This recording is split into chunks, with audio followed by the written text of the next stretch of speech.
श्याम गायत्री बुला रहा हूँ, सुमानी जरूर बोलना आप। बोलिए ओम। इतने धीरे बोलते हो, घर में तो बड़े जोर जोर से बोलते हो। बोलिए ओम कृष्ण प्रियाय विद्महे बर्बरिकाय धीमहि तन्नः श्यामः प्रचोदयात्। ये श्याम गायत्री है। 3 बार बुलाऊंगा, 2 बार और बोल लो। ये जोर से बोलना ताकि मुझे सुनाई तो दे वापस से। तुम गलत तो नहीं बोल रहे हो, इसलिए बुलवा रहा हूं ताकि घर में जाकर गलत नहीं बोल लो। जब गुरु दीक्षा देता है, गुरु जब मंत्र देता है, माला देता है, दीक्षा देता है, तो मंत्र बोल देता है, फिर गुरु कहते एक बार मेरे को सुनाना जरा। क्यों सुनता है गुरु? गुरु इसलिए सुनता है कि इस मंत्र में कोई त्रुटि नहीं रह जाए। जैसे दीक्षित हो गए आप, गुरु ने आपके कान में मंत्र फूंक दिया, फिर गुरु बोलता है एक बार मेरे सामने मुझे बोलकर सुना दे, ताकि वो मोहर लग गई। मोहर लगी मतलब बात फिट हो गई। तो इसी तरह मैं आपसे बुलवा रहा हूं ताकि गलत नहीं बोल लो कोई देवी देवता घर जाकर। आप बोलोगे महाराज जी फायदा नहीं हुआ, इसलिए कह रहा हूं बोलना, शर्म मत करना, जोर से बोलना। आज भंडारे में क्या, आज प्रसाद में क्या था?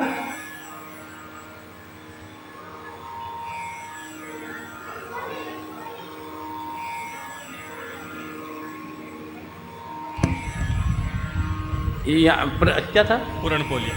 पूरणपोली, पूरणपोली बोलते हैं, एक डिश है पूरणपोली। पूर्णमोली, पूरणपोली, मोदी, पूरणपोली।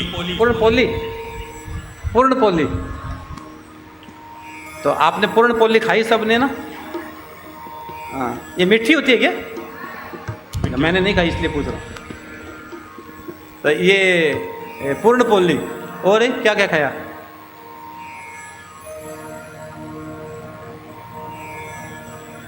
बढ़िया पूर्णपोली खाकर बैठे हो, इसलिए महाराज जी जोर जोर से नहीं बोला जा रहा है।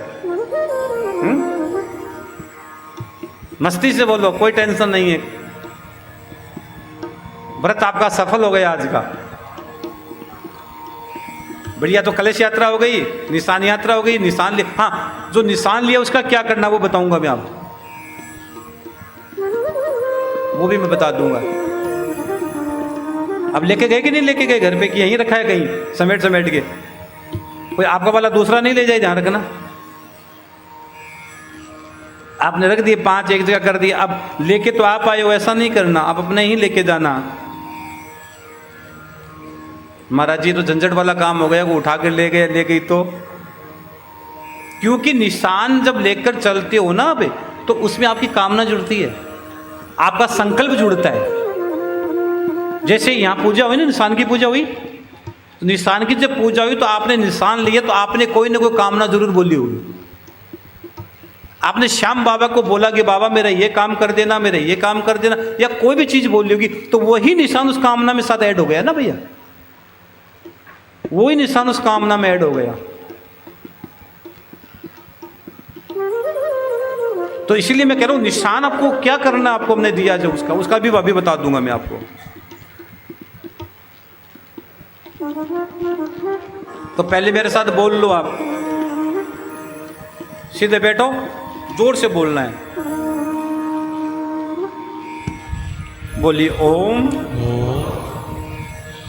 एक बात आप बोलिए कि कृष्ण प्रियाय, कृष्ण प्रियाय विद्महे, विद्महे बर्बरिकाय, बर्बरिकाय धीमहि, धीमहि तन्नः तन्नः श्यामः श्यामः प्रचोदयात्। प्रचोदयात्। जैसे गायत्री मंत्र बोलते हो ना, गायत्री, वैसे गायत्री मंत्र माताओं को नहीं बोलना चाहिए, बता दूं आपको।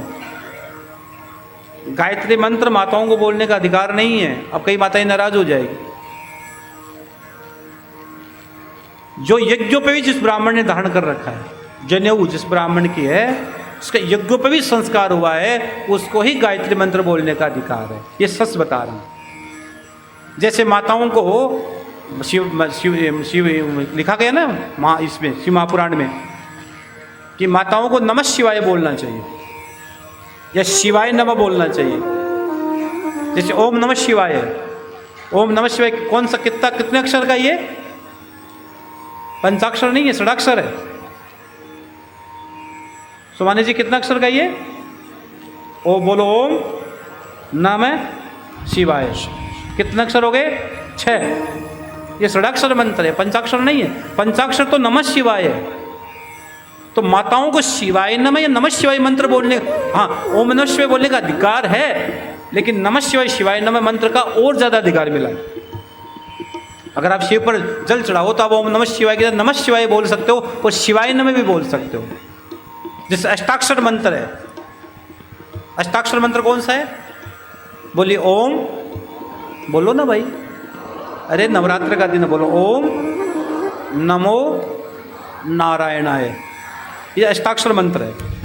अगर कोई आपको ये कह दे कि भाई इसकी व्यक्ति की उम्र बहुत कम है, कुंडली देकर बोल दे इसकी उम्र बहुत कम है, तो उसको पिंपल के पेड़ के नीचे कोई व्यक्ति 1.25 लाख इस मंत्र का जाप कर लेता है तो उसको अकाल मृत्यु से उसी समय जीव निकल जाता है, उसकी मृत्यु नहीं हो सकती। इतना ताकत इस मंत्र के अंदर है। पिंपल के पेड़ के नीचे शनिवार को बैठकर इसको करना होता है। अष्टाक्षर मंत्र है ओम नमो नारायणाय। और द्वादशाक्षर मंत्र कौन सा है? आप गाते हो रोज। भक्त ने पाया परमात्मा को यमुना के तट पर, ओम नमो भगवते वासुदेवाय। ये द्वादशाक्षर मंत्र। तो हर एक मंत्र की चीज होती है, हर एक चीज मंत्र की महिमा है। इसलिए श्याम गायत्री की बड़ी महिमा, जब बाबा की जोत जलाते समय इस मंत्र को बोल लिया करो मन ही मन। और मंत्र जितना धीरे धीरे मन ही मन बोला जाए उतनी उसकी एनर्जी ज्यादा होती है। जैसे आपने मंत्र, कई लोग जोर जोर से बोलते नहीं, धीरे धीरे मन ही मन। अगर आप जोर से बोलोगे तो एनर्जी बिखर जाएगी, और मन ही मन बोलोगे तो एनर्जी अंदर अंदर आपको एक्टिवेट कर देगी। मेरी बात समझ में आ रही नहीं आ रही है? पीछे वालों भाई आ रही है ना? अगर मंत्र को जोर से बोलोगे तो एनर्जी बिखर जाएगी, और मंत्र को मन ही मन बोलोगे तो एनर्जी अंदर अंदर वो आपके लिए पावर का काम कर देगी, पावर हो जाएगा उसमें। इसलिए मंत्र को मन ही मन, ये मंत्र सिद्ध में तो होठ भी नहीं हिलना चाहिए, इतना विधान बताया गया। इसका भी अगर आपने होठ हलाकर भी मंत्र कर लिया तो भी उसका प्रभाव कम हो जाता है, यहां तक शास्त्रों में लिखा गया है। लेकिन हमें तो बताना पड़ता है, व्यासपीठ से बैठे हैं तो एक एक चीज आपको बतानी पड़ेगी, तब जाकर समझ में आएगी। अब जैसे कई लोग पूजा करते हैं, अब कई लोग पूजा करते हैं, आसन पर बैठते हैं, आसन पर बैठ के पूजा की और उठा कर समेट के रख देते हैं। कईयों को तो आसन समेटना भी नहीं आता कि उल्टा सुलटा है। बुरा मत मानना, कोई ये नहीं पता कि आसन मैंने उल्टा समेटा कि उल्टा समेटा है, ये भी उनको नहीं पता है। तो आसन की सिद्धि, आसन की, कई लोग कहते हैं महाराज इतने साल हो गए हमारा आसन सिद्ध नहीं हुआ। तुम्हारा आसन सिद्ध नहीं हो सकता है। जब आप आसन पर बैठते हो तो पूजा जब आपकी पूरी हो जाती है तो आसन, जैसे ये मैं आसन पर बैठा हूं, ये आसन है मेरा, आपको पता है मेरा आसन मेरा साथ ही चलता है, भले ही व्यासपीठ कुछ ही लगाओ मेरा आसन मेरा लगेगा, मेरा आसन मेरा लगा हुआ है। तो जब आसन पर जो व्यक्ति खड़ा होता है, आप रोज पूजा करते हो, तो पूजा करने के बाद यहाँ आपको 3 बार जल छोड़ के इंद्राय नमः सक्राय नमः, इंद्राय नमः सक्राय नमः, इंद्राय नमः सक्राय नमः बोलकर फिर आपको खड़ा होना चाहिए, ताकि आपके द्वारा की गई पूंजी आपके पास रह जाती। अगर आपने यूं समेट कर रख दिया तो जय सिया राम, आपने पूजा की ले और गया। इसलिए 3 बार जल नीचे, 3 बार, और बोलना क्या है? बोलो इंद्राय नमः सक्राय नमः। बोलो क्या बोलना है? बोलो इंद्राय नमः सक्राय नमः, इंद्राय नमः सक्राय नमः। 3 बार इस मंत्र को बोलना और जल छिड़क देना तीनों, और फिर अपने नेत्रों के लगाकर फिर खड़े हो जाना, आपको पूरा आपको मिल जाएगा भाव। और एक बात और बताऊं, अपना आसन सिद्ध स्वयं करो। कई लोग अपना आसन किसी को दे देते हैं, अपना आसन किसी को मत दो। माला और आसन गुरु बहुत बड़ी विधा है हमारी। माला सिद्ध होती है, माला सिद्ध होती है, मंत्र सिद्ध होता है, आसन सिद्ध होता है। हमने कई बार देखे एक ही आसन पर सब लोग बैठकर पूजा कर लेते हैं। नहीं भाई, अपना आसन रखो, अपना मंत्र रखो यार। कि महाराज जी पिताजी ने कर लिया, हमें क्या जरूरत है? तो पिताजी खाना खा ले, तू क्यों खा रहा है? पिताजी भोजन कर रहे हैं, तेरे को जरूरत क्या? तू क्यों रोटी खा रहा है? 15-20 रोटी रोज खा जाता है, क्या जरूरत है रोटी खाने? पिताजी कर रहे हैं ना, खा रहे हैं ना बेचारे, खा लेंगे।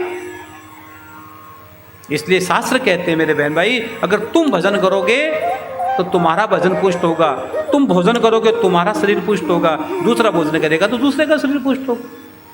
इसलिए इसमें कोई भी वो बात नहीं। इसलिए फिर मेरे साथ बोलिए ओम कृष्ण प्रियाय विद्महे बर्बरिकाय धीमहि तन्नः श्यामः प्रचोदयात्। ये श्याम गायत्री बोलकर अगर आप श्याम बाबा की जोत जलाते हो और श्याम बाबा तुरंत आप पर प्रसन्न होकर आपको मन जो तुम्हारी कामना है बाबा तुम्हारी कामना की पूर्ति कर देते हैं। इस मंत्र से जोत जलाया।